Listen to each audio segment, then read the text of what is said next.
Welcome to EPG Pathshala. We are in the paper titled Methodology of Research in Sociology, and we are discussing the module titled Historical Method in Sociological Research. By mid-20th century, historical method began to emerge as an important method in sociological research.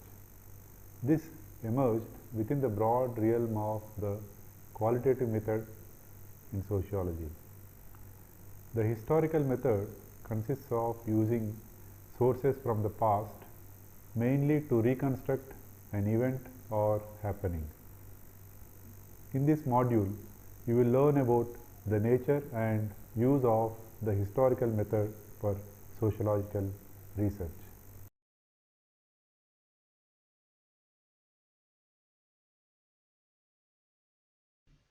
Sociology at its birth was practiced as what would today be called historical sociology. The writings of Auguste Comte, the one who brought into widespread use the term sociology, and Herbert Spencer, were centered on the practice of history. Both Comte and Spencer, in their own way, were trying to make sense of large-scale transformations in society and identify structures and processes that underlay the working of society by trying to evolve a scientific understanding of society as it changed over time using information about the past. By the late 19th century, the professionalization of the disciplines, the demands for more direct evidence, and much more resulted in a presumption gaining importance within sociology that studying live individuals in a suitably scientific manner would provide the required scientific insight into the working of society that sociologists hope to find. Gradually, what would broadly be known as quantitative method in sociology was evolving into its own.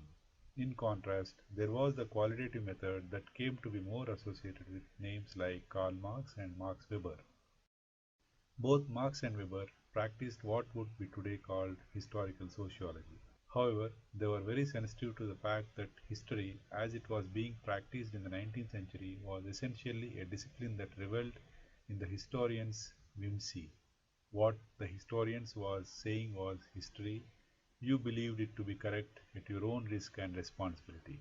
The best that historians from Germany could do was to restrict the craft of history and making it as close to being scientific as possible. Let us note the celebrated injunction from the German historian von Ranke, who in the mid-19th century was the royal historiographer in the Prussian court. History should be practiced as a scientific discipline. The historian should back up their conclusions with information from the archives, and it was important to first have a critical analysis of the sources. But neither von Ranke nor his equally celebrated students provided a textbook method of how this could be done. Under the circumstances, people like Marx, Weber, interested in more in the problems of contemporary times and delving into the past only in order to get an insight into their own specific contemporary problems, were focused to come up with their own strategies of systematization and being scientific. Marx's way of being more scientific involved taking a template of human behavior that was considered to be universally true, hence scientific. All history is a history of class struggle was the opening line of the Communist Manifesto, one of the earliest documents authored by Marx. The subsequent endeavor to understand history involved stretching and testing evidence about social and individual action against this template. Marx's much celebrated studies on the history of capitalism and the condition of industrial workers were significantly based on historical data from official archives. This data had been mostly generated by the authorities of the state and the church in order to facilitate the governance of their respective institutions. Bringing about revolutionary changes or empowering people was not the purpose of these efforts as data collection and maintenance. It was Marx's efforts to stretch the archival data over a revolutionary template that provided the basis of understanding the faults of 19th century society and the possibilities of bringing about changes in this society. Max Weber equally used historical method to write both history of medieval business organizations in 1889 and Roman agrarian history and its significance for public and private law in 1891. This, one could say, was Weber before Weberian sociology came into being. It was during these studies that Weber began to systematize the concepts on the basis of which society could be studied, adding to the body of systematization of concepts that would enable sociology to claim scientificity for itself. Within the broad realm of qualitative method in sociology came, by the mid-20th century, those inquiries in which the historical method was used more extensively. Many sociologists, whose practice varied considerably, have commented on how the sociological method was not entirely divorced from the historical. Anthony Giddens insisted that there was no logical or methodological reason to distinguish between the historical method and the more quantitative one. 2 decades earlier, C. Wright Mills had made a similar exhortation. Every social science requires an historical scope of conception and a full use of historical materials. It was not just sociologists who were exhorting researchers to make use of the historical method to obtain a superior insight into their research problems. Historians too would do the same in the other direction, ask historians to make use of sociological insights. Peter Burke was one such example who in his studies of cultural history was influenced enough by the sociological method and concepts that he argued for the need for social scientists to be skilled in both history as well as sociology. So long as historians and sociologists try to make sense of the society as a whole, there is no way in which one can ignore the other. If sociology is defined as a study of human society with an emphasis on generalizations about its structure and development, then history is defined as a study of human societies, placing the emphasis on the differences between them. Such exhortations about interlinking the historical and sociological method have continued over the years from the side of both historians and sociologists. Today we might take for granted the importance and relevance of both the methods. Which method would be given primacy would depend on the manner in which the research questions have been framed and the kind of evidence available at hand. As the practice of history has evolved over the 20th century, it has become clear that historians are more interested in reconstructing events, understanding phenomena, and explaining process. Partly, this has to do with the nature of the source material which comes to us from the past. It is more scattered, less systematized, and cannot necessarily be molded to suit the questions under research. It is not so much the questions that determine the nature of the evidence to be collected, rather questions in historical research often get framed on the basis of the material available for research. What is the reason for using the historical method to understand sociological questions? It is because social structures are not standalone entities and events of the past influence the way the present is structured. If happenings of the past influence contemporary structures, processes, and interactions, then the historical method is an important way of uncovering the past. If society is a multi-layered entity, then historical inquiry sensitizes us to the fact of uniqueness of some layers of a society and their changeability with time and context. The need to use the historical method also arises because society is not a timeless entity. It changes according to the specific place and time in which it is located. The manner in which people exist, their combining to form associations, groups, and even larger entities like nations change significantly over time. Moreover, even contemporary societies, the ones that sociologists study, do not exist on a standalone basis. They stand in a larger stream of history. Their contemporary existence itself is being influenced in significant ways by the larger process of history of which they are part. Hence, it is important to be sensitive to the historical process within which society is placed, able to examine the changes occurring over time. As Charles Tilly, the American sociologist who conducted a number of historical inquiries, noticed that historical inquiry sensitizes us to the fact that boundaries of social units are porous, structures keep changing, sequences never quite repeat themselves. What happened before affects the character of the next structure, sequence of process. Something akin to this was experienced when insights from America were sought to be imposed on third world societies in the aftermath of the Second World War.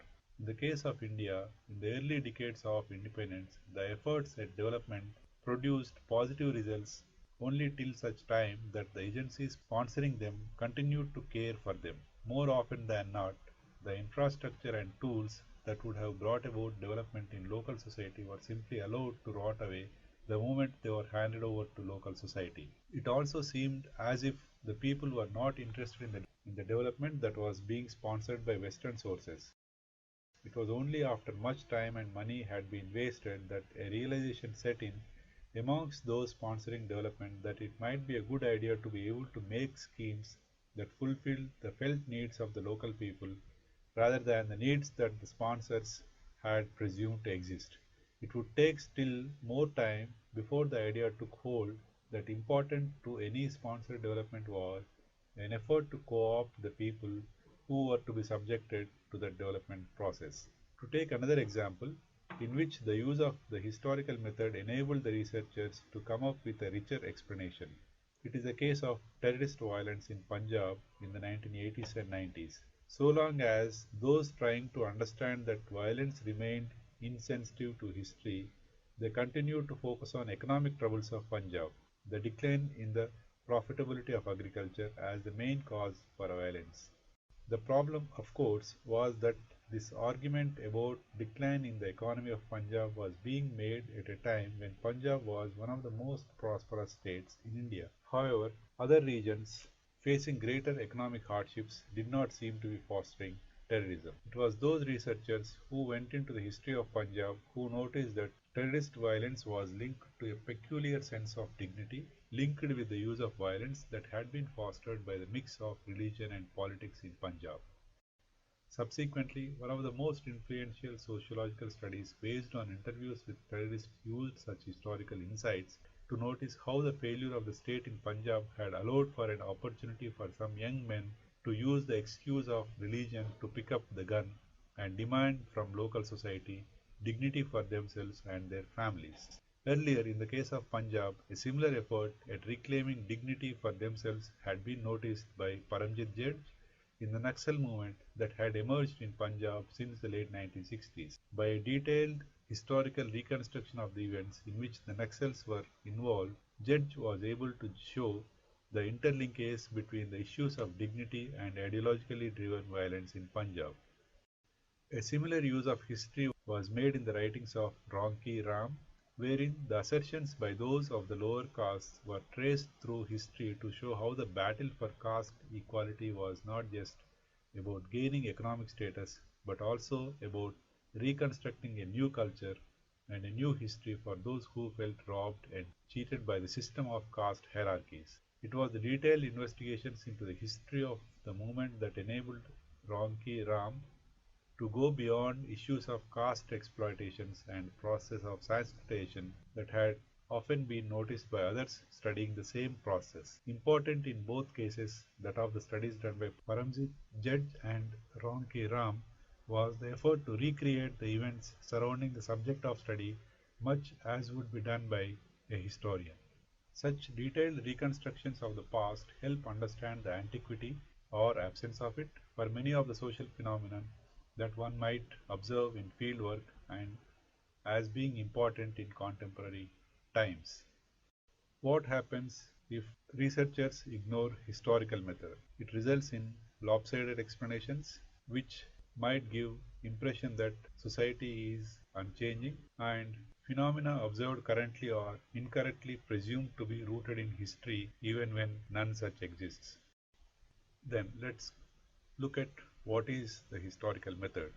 There is no single definition of what the historical method consists of, but broadly speaking, the practice of historians in examining changes in society over time is what constitutes the historical method. Historians usually are more interested in happenings, events, and process than on more sharply defined research problems that usually interest sociologists. If there is no single definition, then correspondingly there is no single way of doing history either. In significant ways, inquiries into history depend on the questions asked as also on the availability of material to help the investigation. There are two types of historical sources, one primary and two secondary. Sources that are close to the happenings are termed as primary sources, and those that are at a distance from the happenings are classified as secondary sources.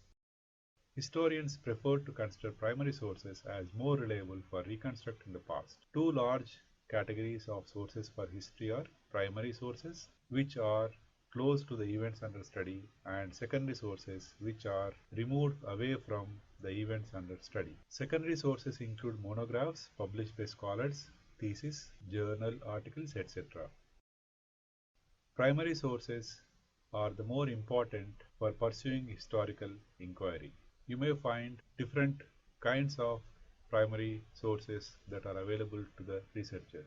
Do note that initially historians almost exclusively focused on government documents, autobiographies, and memoirs as primary sources, but later a more imaginative use of sources became possible, and the number of sources that could possibly use for historical research has increased manifold. The list presented here does not preclude the use of some newer kinds of sources that have remained below the radar of historical inquiry. Let us look at each of these.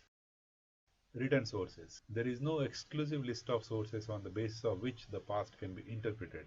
The practice of historians suggests that historians extensively use written records, whether in the form of official files, published and unpublished reports and files, censuses, records with various institutions, private papers, diaries, contemporary newspapers and journals, published and unpublished tracts, books, and pamphlets produced during the events under investigation. Virtually every institution or business leaves behind a paper trail. Those papers are the grist to the historian's mill. Those papers, whether published or not, are the ones that become primary sources for the historical inquiry. Importance of knowing languages. To say that research requires knowledge of languages would be to state the obvious. However, when using the historical method, language knowledge is even more important. In the specific case of India, using the historical method often means also being able to work comfortably with multiple languages other than English, since often primary sources are available in local languages and not in English. One recent example of a rather competent use of primary sources is in the reconstruction of the socio-economic microhistory of the Chamars using extremely localized information from published and unpublished tracts. Here, COT documents in detail the history of weaving in the Chamar community, which is otherwise associated only with leatherwork till its virtual disappearance in the 1990s. Badri Narayan, in his documentation of the extensive use of local language tracts in which the concerns of the lower caste people are expressed, notes the significance of being able to engage with local language publishing in order to make sense of the changing concerns of lower caste people. It is also possible to construct the local history of the subject under investigation using primarily English language sources along with the judicious use of the interview technique. Apart from written sources, there are also unwritten sources. It is possible for a researcher to reconstruct the past using information gathered through interviews. Historians too have made use of unwritten records as a source to understand the past. Once again, there is no exclusive list of such sources. The practice of historians suggests that unwritten records that have been used include oral testimonies, interviews, oral evidence in the form of recordings from the past, as in recordings of music, speeches, etc., pictorial evidence, as in photos, illustrations, paintings, etc., folk songs, and folk memories. Currently, many of the important repositories of historical research conduct and preserve interviews with people whom they consider important for purposes of history. Archives. The use of archives in social research is not a method of research. It is merely the use of yet another resource for getting an understanding. Historians specialize in using archives. They use them to inspect social, institutional, and personal memories. Those memories then are often recrafted to form an understanding of something that is bothering contemporary society. Sometimes an inquiry into the archives is also to find an insight into the society in days gone by. Whatever may be the motive for accessing the archives, using archives is about accessing memories of places, people, things, institutions, social formations, etc. from a time gone by. Memories, especially those held contemporaneously, have a funny way of seeming to have considerable permanence even when they are completely over time. For one who is involved in social research, examining the archives could also be a device to benchmark the subject under study through time. Many of the written and unwritten records are stored in archives. Many institutions maintain active archives. Business houses, banks, governments retain archives. Often these are available for consultation by researchers. In India, most of the active archives are linked to the Indian Historical Records Commission that is headquartered at the National Archives of India. A specific query sent by email to the National Archives of India usually results in accurate guidance on where specific archives are located. A search through secondary literature generated by historians contains adequate guidance as to the availability of archival sources. Some records, such as land records, are available for consultation with village level revenue officials. Similarly, judicial records remain stored with the concerned court. Police thanas retain their case diaries and other records in perpetuity. Such records are not archived in the sense of being brought to the central repository such as the State or National Archives of India.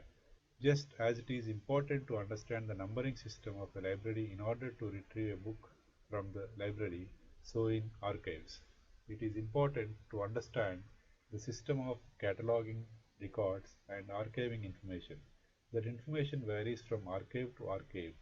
Even a rudimentary knowledge of the archiving and cataloging strategies of an archive helps speed up research considerably.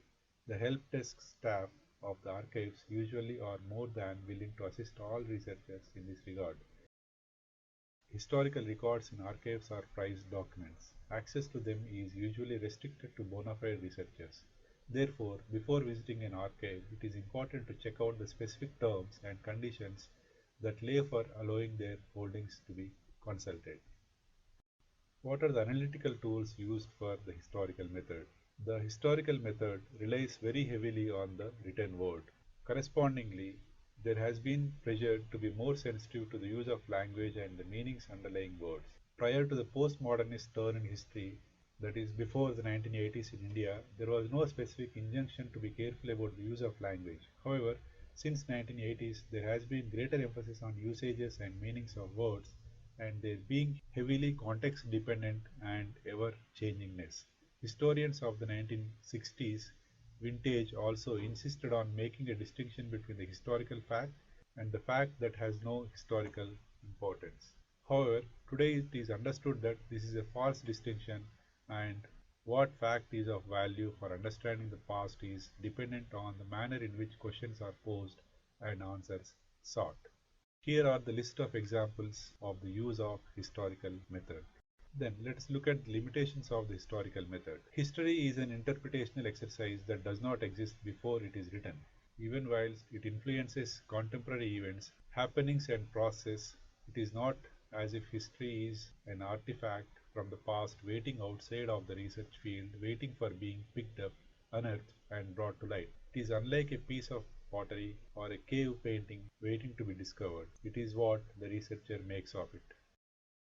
For any period beyond living memory, the material left behind by the past will be physical evidence, and from it a pattern of events is constructed which it is contended actually happened. Historians insist that their reconstruction is fair even if the evidence base is fairly small. Generalizing out of one or at most a handful of examples might provide insights, but those insights need to be tested out more thoroughly. A single instance does not necessarily indicate a trend. The same logic works as a check on extra enthusiasm for insights provided by historical research. They are just that, insights. In fact, historians are currently bound to say that all historical insights that are subject to qualifications change, and modifications. Historical research does not claim to be representing any big truth about the subject under investigation. To conclude, by the end of this module, we have acquired a familiarity about what is historical method and how it helps a sociological understanding of society. We have seen some of the debates over the use of the historical method and its value in helping strengthen sociological research. We have also become acquainted with some of the resources like archives, etc., used by historians and sociologists when they do a historical investigation into society.